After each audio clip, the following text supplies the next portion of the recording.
Giovedì 18 maggio, San Giovanni I Papa. È il 138° giorno dall'inizio dell'anno, ne mancano 227 al termine. Il sole sorge alle 5:37 e tramonta alle 20:38. La luna si leva alle 4:55 e tramonta alle 19:31.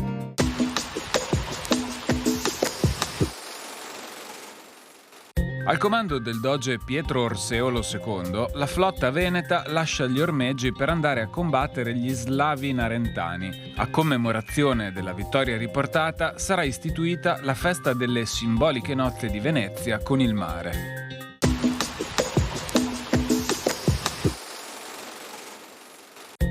Le previsioni per domani. Permangono condizioni di variabilità, con cielo al mattino in prevalenza nuvoloso. Nel corso del pomeriggio in pianura nubi più irregolari con comparsa di schiarite.